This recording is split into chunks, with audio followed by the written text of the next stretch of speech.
disruption means that things will change again quickly, right? Just because you are secure now doesn't mean you will be secure later. Again, it is a constant fight for security in not just an age of disruption, but a lifetime of disruption that awaits us. A constant fight for security, right? And it is precisely because of disruption that will bring new opportunities that you can ride the waves on later. So even if you are not starting off well now, even if you have to settle for less now, it is okay. I think my advice would be that it is okay, because disruption will bring the opportunity you need to get ahead again, and there will be a lot more opportunities. That's why disruption is a double-edged sword. Hello there, thanks for tuning in to this episode of Careers of Millennials podcast. I'm so proud to have Chia Wee on the show because he wrote a lot about disruption and the fear of missing out, and I think these are important topics that we need to understand today. If you would like to see more episodes about this podcast, please let me know by clicking like, rating and subscribing to the show, and I look forward to bringing you more Careers of Millennials. Chia Wee is a third-year student at the NUS School of Faculty of Arts and Social Science, majoring in philosophy, politics, and economics. He has contributed several articles to the Straits Times and CNA on broad social issues such as the fear of missing out, the age of disruption, and politics. He is also the Director of Strategy at Access, a social mobility non-profit organization which seeks to provide career exposure opportunities to students from less privileged backgrounds. Chia Wee is interested in a broad range of issues as reflected in his articles. He is especially interested in how the COVID-19 pandemic affects these issues as its disruptive effects continue to transform the way we live, work, and play. Chia Wee, I'm so glad to have you on this podcast, and welcome to the Careers of Millennials. Yes, thank you, Andrew. Thank you so much for having me. It's great to be here. And today, I think it's a very symbolic day. We're doing this to the viewers, who are watching this when it's up. It's actually 2 years exactly since the day since the day my piece on the fear of missing out was published on CNA, 26 September. So exactly 2 years. And so, that was really the piece which I think defined and really truly started my journey of writing. So I think 2 years on, looking back, it's a great day to look back and look forward. So really happy to be here, Andrew. Yeah, I got a lot of questions for you about your ideas of fear of missing out. You write a lot about disruption as well. And I'm also going to, in the later part of this podcast, dive into your writing skills. How do you write so well? How did you manage to get published on CNA and the Straits Times? So just to kick things off first, right? Given that so much has happened after you've written these articles, and you've also written a recent one about how we as millennials need to understand how COVID-19 impacts our lives. How do you think COVID-19 has impacted the way you define disruption? Well, I think, there is one sentence that I think best encapsulates this, and this comes from Senior Minister Tharman, who said in his ministerial broadcast that COVID-19 has raised the stakes. And I think that just encapsulates it very well. It has, things that we were concerned about previously, pre-COVID, have become far more important. Things which we have taken for granted previously are now at the center of our minds. And for disruption, right, previously, pre-COVID, disruption was an argument that I was making. It was a way to interpret things, a way to describe things. Sometimes when I write, people will say that, this is just kiasuism. This is normal. This is young people. It's nothing special, right? But I think with COVID-19, disruption is a fact of life.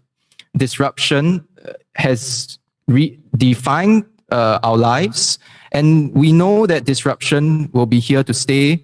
And this is truly the new normal. There is no question if this disruption is special or not. We know we are in really unprecedented times. So for someone writing about disruption, this is new territory for me as well. Yeah, so a lot of new things emerging. Yeah.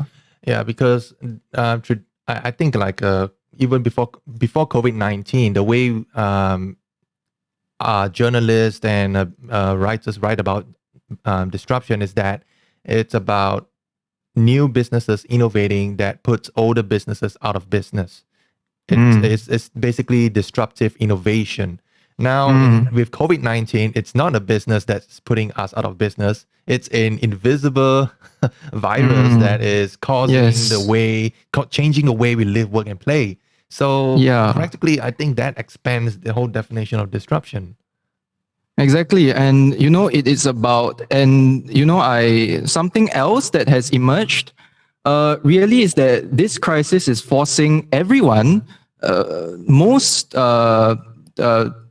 deeply, those already in the workforce, but even for, people who have yet to graduate like myself, to grapple with the fact that we will need to keep transforming and reinventing ourselves for a lifetime to come.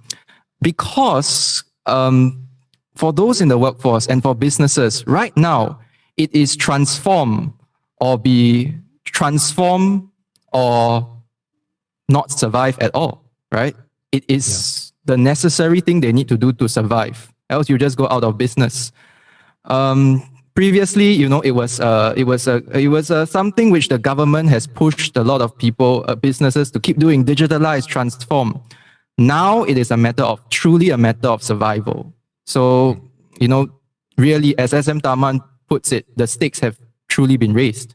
Yeah. Indeed. I think that encapsulates the whole, whatever that is at stake of what's happening right now in the world. So you've laid out a lot of very good advice in your articles about how, especially we as young people, need to what we as young people can do to have to chart a brighter future, right? The keyword that you used in one of your articles is pioneers, and you compare us, we as millennials, as like the pioneers of the post COVID-19, as like our forefathers or like our parents' generation. They were like the pioneers of building up Singapore in the 1960s and the 1970s.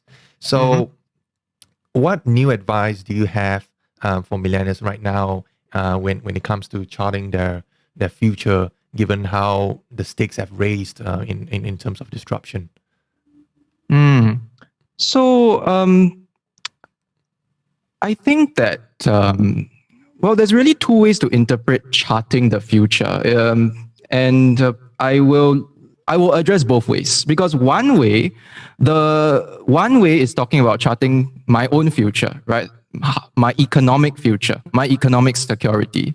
The second way is to talk about charting the future of Singapore as a young person, as a future leader of Singapore. How do I best contribute? So there's really two aspects to this.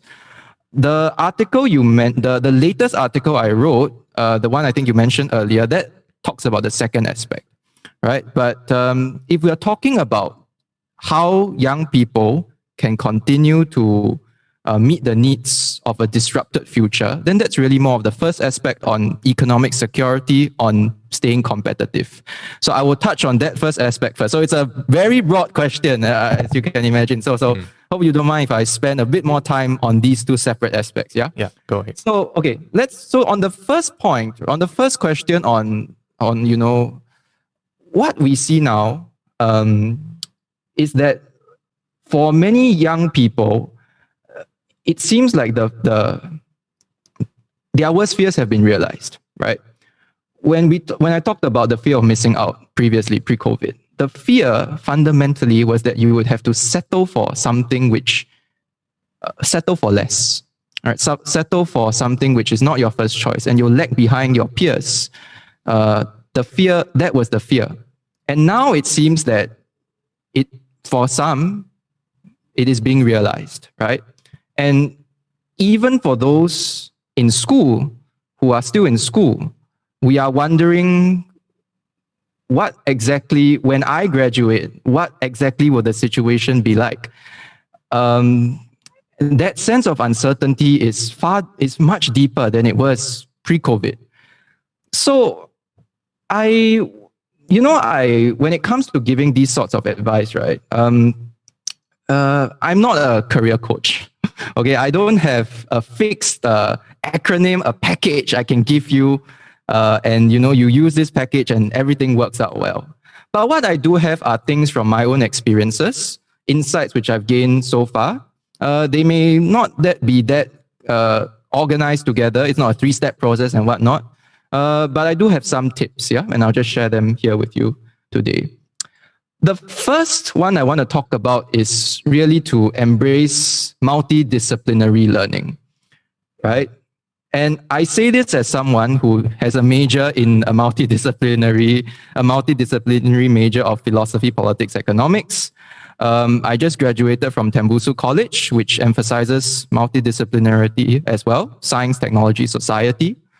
And we've heard the news this week, right? NUS is proposing to bring together the Faculty of Arts and Social Science and the Faculty of Science to form the College of Humanities and Science. I believe that's the name. I hope I'm not wrong.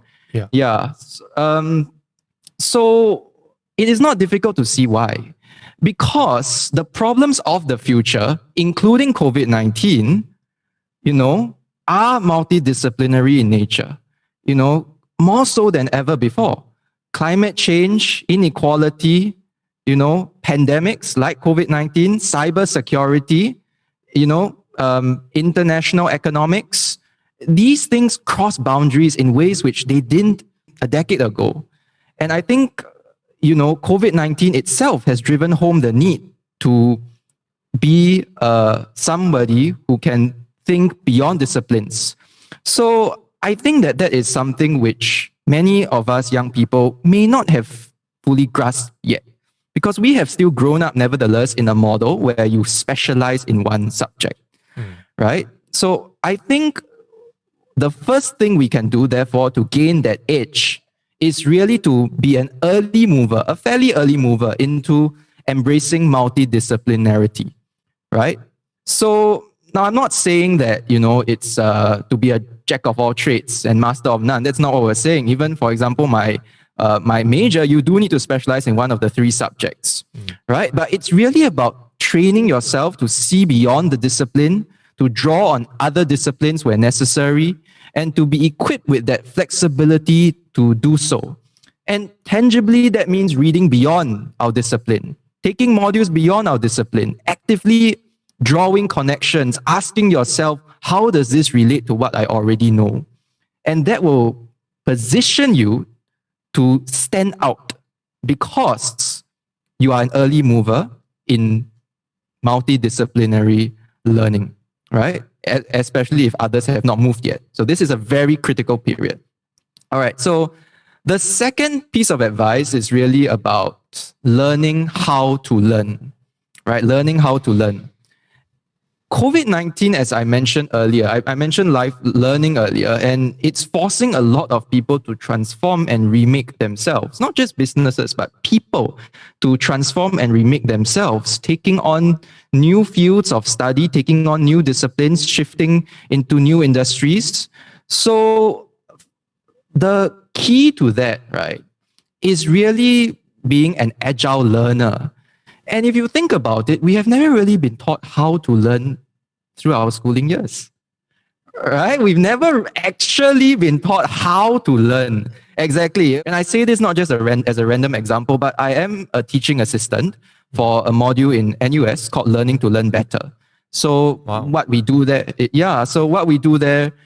really is we want to teach students evidence-based learning strategies that can help them to meet the needs of not just higher education, but to truly learn for life. So, I would say that there are a lot of ways to pick up these more optimal learning strategies. I'll just briefly touch on one, and that I think is the ability to, again, draw connections, right? There is a reason why the most challenging exam questions are those which require the most connections, which require you to draw the most connections. That's why they are so demanding, right? And I was actually reading a book called How Learning Works. I think it was 2010, it was published. So the person really said that, the author said that, one important way that experts and novices differ, it's not just that experts have more knowledge, but they have more connections within their base of knowledge. So, one key way to be a better learner is to learn how do we draw these kinds of connections, right? And that will help us learn new things more easily, entrench new knowledge better, and consolidate our own knowledge. Because after all, you need to have the deep mastery needed to continue to stand out. The last piece of advice really is, nothing really to do with specific academic things I'm involved in, but really just a general piece of advice, which can be summarized in one word, technically two words, follow up. Right? What do I mean? So actually, this is a variant of an advice, turn up, which somebody whom I really respect told me once. So my version is follow up. The way I see it is this, okay? So most of us listening, right, would have spent most of our lives in school, unnecessarily. I assume that's the demographic, right? And in school, what is the main way in which you advance up the academic ladder? It's grades, right? It's grades. What determines which university you go to? By and large, grades. What determines whether you get first class honors or not? Grades, right? But in the world beyond school, right, or what you might want to call the real world, grades, performance, ability, these are not the only things that matter anymore. And in my opinion, my judgment is that the most important currency in the real world is trust, right? And ultimately, people will only want to work with you, to hire you, to promote you, to recommend you if they know they can trust you, right? And trust is earned in many ways. But for me, I think somebody I can trust is somebody who follows up. If you're at work, right, and you tell someone you'll get back to them on a problem they approach you about, follow up. If you're at a networking session and you tell someone you'll send them some articles later in the week, follow up. Even informally, in your social lives, if you tell someone you intend to meet them soon, follow up. Because when you do so, you're demonstrating that you're someone who stays true to their word, who does what they say they're going to do, who can be counted on, who is reliable. And that, I feel, in the long run, translates to trustworthiness. And in a world disrupted by COVID-19, which is so messy and when things are so uncertain, a person who follows up provides certainty. And that is someone I can trust. So if you can't follow up, don't say you will in the first place. Don't say things which sound good but which you cannot do. And so this is something, I have given a lot of thought about, given my own experiences. I hope it makes sense to viewers and I hope it resonates. Yeah, so that is really my piece, some of my thoughts, some new pieces of advice that I've been thinking through, especially in a world that has been changed by COVID-19. I've talked a lot. I actually want to hear some of your thoughts on what I mentioned. Yeah. Yeah, I think well said. These are great advice because right now in this online world where we have to work from home, definitely we need to learn how to learn better because now online learning is different from learning in person. It's different from lectures and tutorials. Now we have to learn on our own and we have to show up online. It's not showing up in person anymore. And and we have to trust, we have to build trust over virtual connections. And I think that's a whole new challenge. One thought I had is, I think it's a major challenge for us. Not only is this an age of disruption, it's also an age of distraction. Me and you are millennials, we get distracted. Oh, I get a, Facebook message. Oh, I got another LinkedIn message. Oh, COVID-19, new news coming out. What would you recommend, to millennials to stay focused on what is truly most important and not get easily distracted by what isn't? Well, I mean, there are there's one way of answering that question really is to use technology to help you, especially if you lack self-control. Technology can sometimes do that for you. So for example, there may be apps which, restrict how long you can use certain apps each day. That is the brute force method. Yeah. But if you don't want to use brute force, well, I guess it is. I guess sometimes we are distracted because we lack structure in our lives, especially if we need to work from home. Everything is all just us sitting in front of the computer in our own four walls. It's easy for our mind to wander, right? So, but if you structure your day properly, if you say at this time I'm going to do this, and at this time I'm going to do this, and if you structure breaks properly, I think following that structure will help you go a long way. Because when you don't have that structure, then your mind wanders. When you create a structure, it's not just on paper; it's a mental structure as well. So I think that can help with the distraction. But again, I would say it's not easy. None of these. It's something we can't. It's an age of distraction. We try our best, and don't be too hard on ourselves, right? If we try, but if we try, but we may not do as well as we wanted to in terms of avoiding distractions. In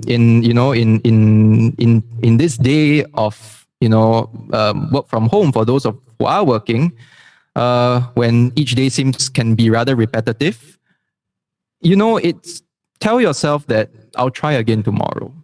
And I think that will help also. Don't be too hard on yourself. Yeah. Yeah, great advice. Thanks for sharing that. So now that it's the 2-year anniversary of your FOMO article, what do you think is the biggest FOMO that's happening right now in COVID-19, in this work from home, study from home situation? I think the biggest still has to be the economic security side of things, right? So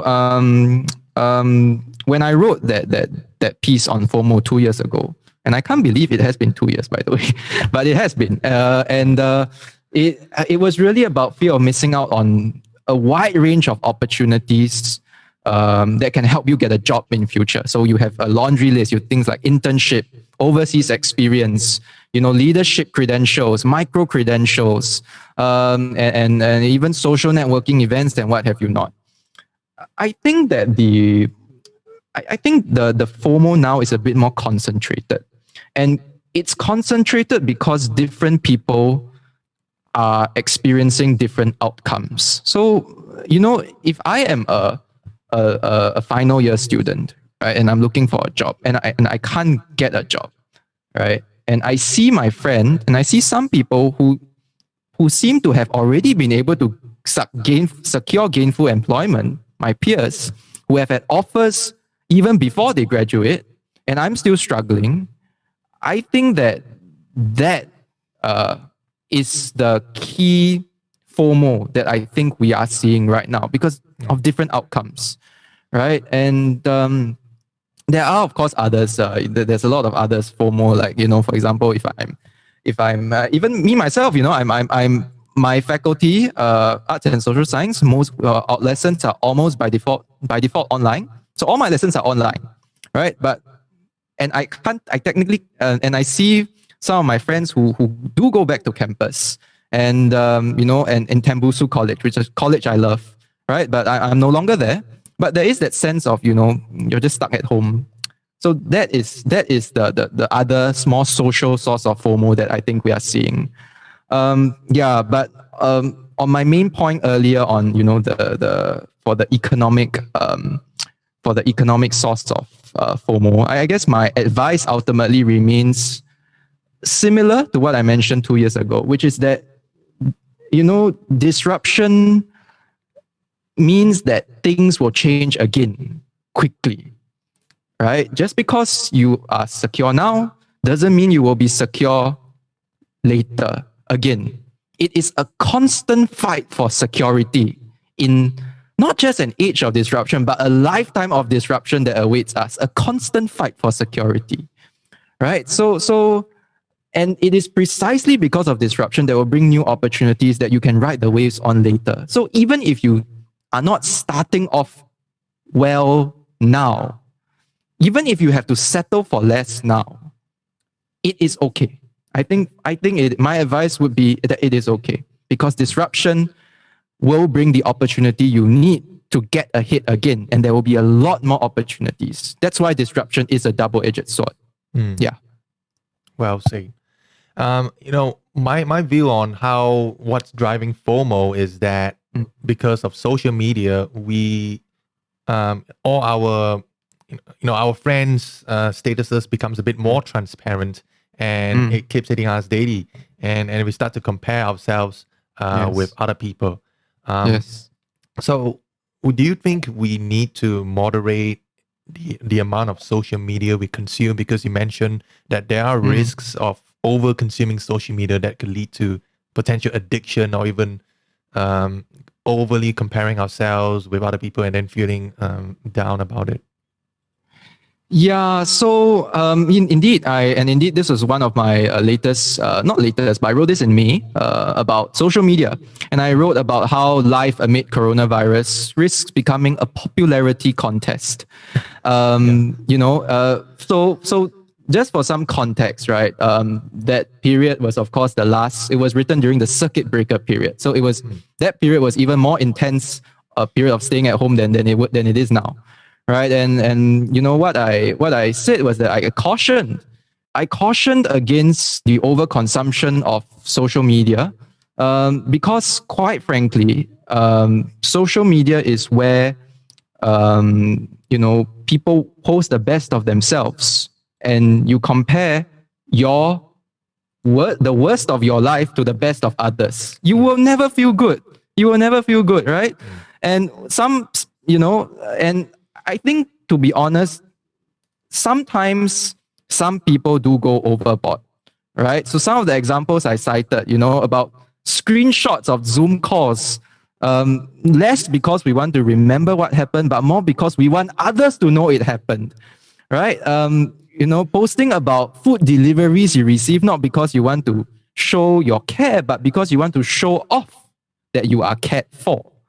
So, so I think when we go on social media, we need to have that sense of caution, right? Because on social media, you are viewing continuous in stories over and over and over again, right? You're not just viewing one person; it's like continuous, right? And that all comes together while you are comparing to your own life. You're just sitting at home and you're just wondering, why are all these people, having fun while I'm not, So I think that, yes, one way is certainly to moderate your consumption of social media. The second way, I think, it really is to be aware that social media, it's to be aware of what I mentioned earlier. But ultimately, right, I feel like, and I think some people may be tempted. They see these people posting all that, and they may be tempted to do so, to join in, right? To start posting so much. But my philosophy really is, if you live your life through the lens of a camera, can you really say you have truly lived at all?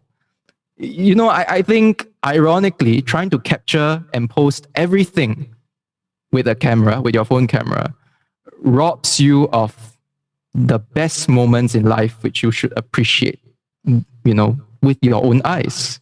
Yeah. So that's my take on social media in a nutshell, and I hope that helps those who are listening. Yeah. Yeah, fully agreed. When I travel to countries in the past, before COVID-19, I traveled to Taiwan, I traveled to Europe.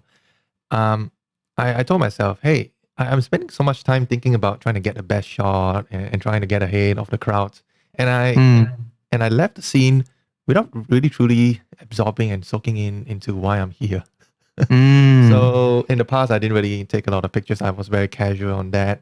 And right now I know that if I want to take good pictures, yes, that's great, but I got to structure some time, got to budget some time that, okay, take good pictures for 10-15 minutes and then spend the rest of the time really looking at the scene and looking at other people taking pictures of themselves, right?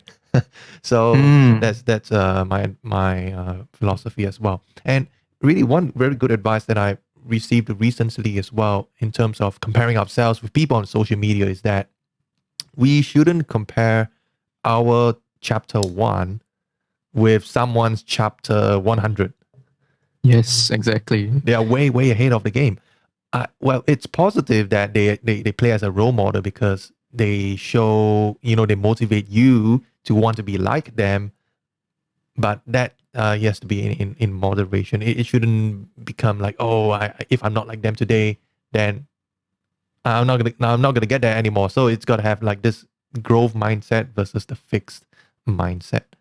Yeah, I think it is good if we can have them as, so it's knowing where to draw the line, right? It's, you can look up to these, I mean, I don't want to use the word influencers because not everyone we're talking about is a quote unquote influencer. It can just be someone who just gets your friend who gets lots of likes, right? And you can look up to them and you can look up to them as role models for those who, have are accomplished. But it is really, in a sense, unlike school life, we are not on a fixed timeline. Everyone is on their own timeline. It's not, you can imagine a stadium and racetracks, and everyone is running at their own pace. And that's okay because everyone is different, right? And so it's I think maybe because we're still too used to the school mindset, right, where we are all competing in the same year at the same time, right? But in life, I think we should come to realize that that's no longer valid, and it's okay if we're a bit slower, right? If we take a bit more time, we have all the time in the world. Yeah. Yeah. Next, I want to turn the attention to your writing career. The fact that you wrote really well, that you can get published on the Straits Times and CNA, and you also mentioned that you had this quote about turning up, which you coined it as following up from a person that you respect. So could you tell us a bit more about where you got these ideas from? Who do you look up to, and what influenced you? What motivates you to write so well? Okay, so quite a few questions there. Let me just speak generally. Yeah. I would say that so like I mentioned, it's been 2 years since my Fear of Missing Out article was published, and it's been my first op-ed was published in February 2018. It was about the budget. It was for the Straits Times op-ed. And honestly, for that op-ed, I just took a chance because honestly, I wasn't published at that point in time, right? I didn't know if the editor would want to take it on, but I had some views about, I think it was concerning the GST hike.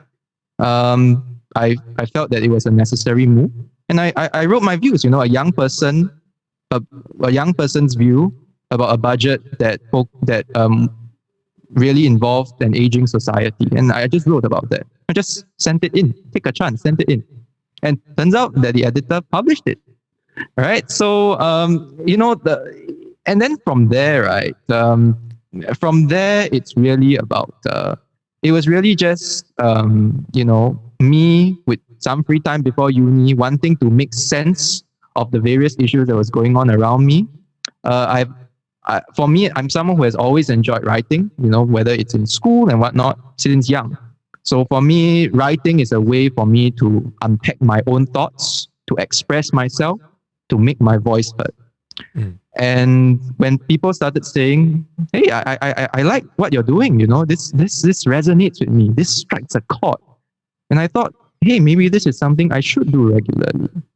Yeah. So, and I really have my editors to thank.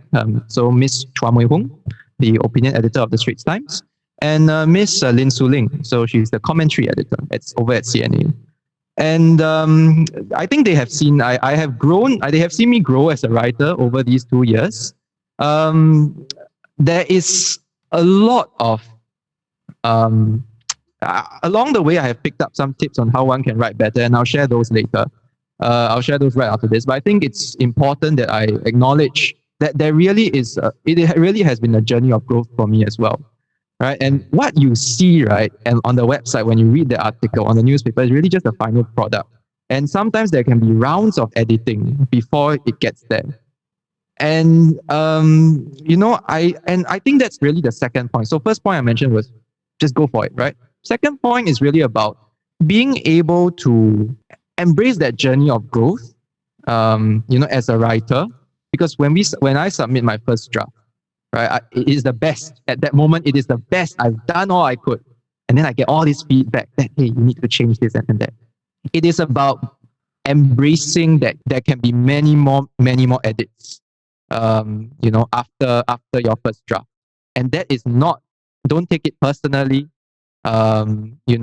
See it as a chance for you to grow, right? So this is for those who may want to, who are already writing and who may sometimes be stuck in this process. Um, for those who I guess are interested in also getting published, uh, some tips that I've picked up along the way. I think this is. I'm going to use an analogy. I think this was attributed to Abraham Lincoln. Probably, I'm not sure if he actually said it, but it's often attributed to him, which is that he's something along the lines of if he's asked to cut down a tree, right, he'll spend 4 hours sharpening the axe and then only the last 2 hours cutting down the tree. Mm. And that actually applies to writing. A lot of people think writing is just you sit down at your com and you type out something and voila, you get your commentary out. But no, a lot of it takes place here. Yeah. A lot of it takes place in the pre-writing process.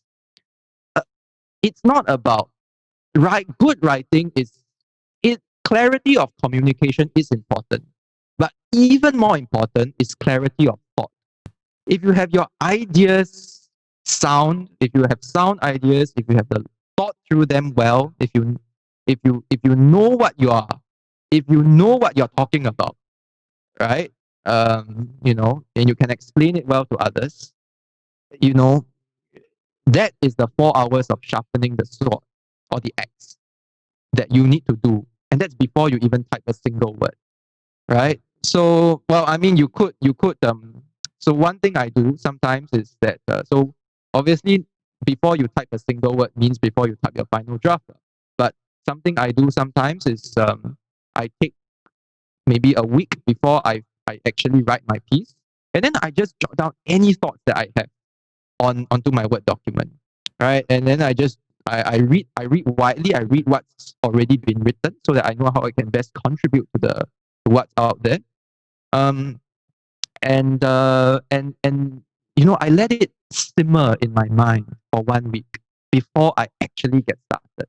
Mm. So it is so I think that's something which maybe a lot of people may not have been able to grasp at the moment. That a lot of the good writing, writing well, a lot of it takes place here first before it takes place on the computer.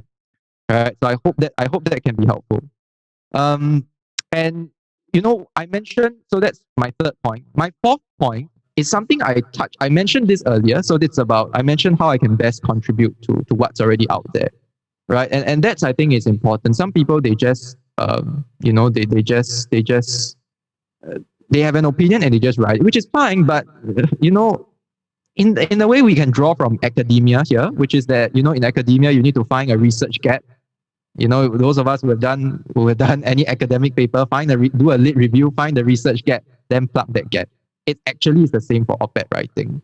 You need to know how your piece can value add to what's already out there. If you are writing something which somebody else has written, you're not likely to get published because that opinion is already out there, right? And you need to be able to value add to the discussion. So this is something which which I learned, and I guess the last point really is really, it's cliche, but have fun. I can give all these pieces of advice, but ultimately for me, also, yes, I enjoy writing, but really love trial and error and have fun in that process of trial and error. Writing is one of those things which you really have to be passionate about it. Uh, before you actually embark on it. There's a range of things in life. Maybe we don't have to be that passionate about, but we can still be good at it. I think writing is not one of those. You really have to be passionate about it before you embark on that journey. Yeah. So just some thoughts. Yeah.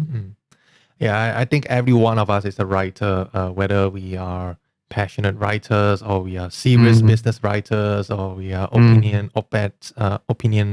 article writers. And I think your point about incubating the idea in your mind for weeks definitely helps to make the idea become a bit more mature. And I think you're probably trying to connect the dots across all the other thoughts and disciplines and observations you have around the block. So you gave some really good advice at the start as well about some new advice to young people. So I guess there's another article coming up around the corner because you're thinking about this for a long time, right? So yeah, what are some difficulties that you face in terms of writing, and how do you overcome them? So I guess I can look at this from my 2 years journey, right? So I'm someone who, in the past, I used to take criticism more personally than I do now, right? Because it's especially as someone who did well in school and in writing, and suddenly you are now thrown into the marketplace of ideas, and you get all this feedback from editors who rightly should be your quote unquote worst critiques. They should point out all the loopholes. That's their job, and they should do that. If I were an editor, I would do that as well. But as I mentioned, as a writer, you submit that draft, which is your best effort. No writer would submit a subpar effort just because it's a first draft. That doesn't make sense, right? But you submit your best draft, and you find that your best turns out it wasn't good enough yet. And so that was a difficulty initially when you can feel like you're not good enough, right? But I guess the secret is that I think all writers, no matter how long they have written, will experience that. Will still experience that, right? So, so it's being willing to not take it personally. Never take it personally. It is not about you. It is about the content, the text, right? And then when we see it that way, it makes it a lot easier. I think for it to be a journey of growth. And I guess related to this point, right? It's again, what readers see online is just the finished product, right? There are pieces which have never made it to print, i.e. rejected pieces, right? So not necessarily because it was bad, but sometimes the nature of op-ed writing just means that it has to be in sync with the times, right? The breaking news. And if it's not, well, it may not be the best time to publish this from a commercial point of view, right? But on the writer's end, that translates to a rejected piece, right? So I think, again, don't take it personally. I've learned not to take it personally. It doesn't reflect on who you are. It just reflects on a lot of other things, right? It just reflects on the fact that maybe it's not about you per se. It's about the work. And a quote from Barack Obama actually comes to mind. I think he said this last year about it was at something I attended. He was here in Singapore last year, and don't take your work seriously, but don't take yourself too seriously. And I think for writers that advice definitely applies. Yeah. So because there's a risk of getting too attached to your piece, which is understandable, but you shouldn't. Yeah. So I guess these are the they're not exactly difficulties in writing, but they are difficulties in the writing process and the process of getting published, which I think is which I hope sharing this, those who are interested in writing and who want to continue to write, I hope they do. Hope this resonates with them. Yeah. Great advice, Chia Wee. One thought that I had came to mind. You were mentioning a lot of quotes, so I better give one a quote too. Sure. About this, I watched this TED talk about the growth mindset. I think I alluded to that just now by Carol Dweck. She did a lot of research on this, and one quote that I took away from that talk is "not there yet," meaning if something doesn't work out, it probably means you're not there yet, and yet implies hope. Yet implies there is some possibility that it could happen. It could work out for you in future. Your articles might get published. Maybe it's just not the time now, but it could be. It could work out in future. So I really admire your growth mindset, and thank you so much for sharing so much encouragement on that and really giving us a raw perspective. Right, I think that was really very raw on how. Just going into the minds of how a writer thinks about writing itself. I and this is happy to share as well, because actually I think a lot more writers should do this kind of behind the scenes commentary on what the process was, because far too often we only see the final process, but writing is one of the easiest things in which you can do a behind the scenes thing about. Yeah, so very refreshing experience for me as well to share about the behind the scenes. Yeah, I'm so glad I can have you on this podcast, right? Because you write a lot and you speak a lot as well. So thanks for sharing with us your ideas. Any final words of advice that you want to share? Well, I guess these are not easy times for all of us, right? We are. Sometimes it can feel like, and I think one of the core difficulties is that there seems to be no end in sight. Not just to COVID-19. Well, I mean, we know that until we get the vaccine, there seems to be no end in sight. But more generally, there seems to be no end in sight to uncertainty as well. And I know that yes, it's about mindsets, seeing disruption as opportunity. But ultimately, I think for those, especially those who may be struggling with this in this period, my final piece of advice is to take it one day at a time.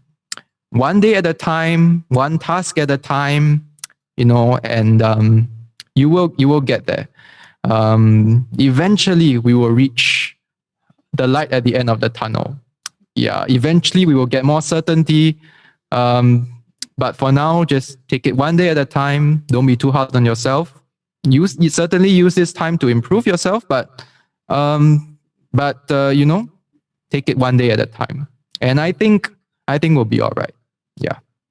Well said, Chia Wee. And that's a very comforting advice that we need to focus on just a day ahead. And as we keep going, consistency will bring us to some certainty, I hope. Yes. Structure, consistency. That that is all the more important now, especially for those who are still working from home. Yeah, that's me. Yeah. Hope. I hope this period has been, you've been doing all right these few months as well, working from home. Yeah, absolutely. I've been working from home since February, March, and I'll continue to do so. Well, in fact, I am allowed to go back to office, but for now, the plan is to still continue to work from home until further notice. And let's see how it goes. I'm taking one day at a time. Actually, one week at a time. Yeah. I mean, and that's okay, right? And that's okay. Yeah. Thank you very much, Chia Wee, and thanks for sharing so much on this podcast. And I look forward to talk to you soon again. Sure. Thank you so much for having me. Thanks for tuning into this episode of the Careers of Millennials podcast. I hope you have learned something. And if you'd like to see more episodes, please click like, rate, and subscribe. And I look forward to bringing you more Careers of Millennials.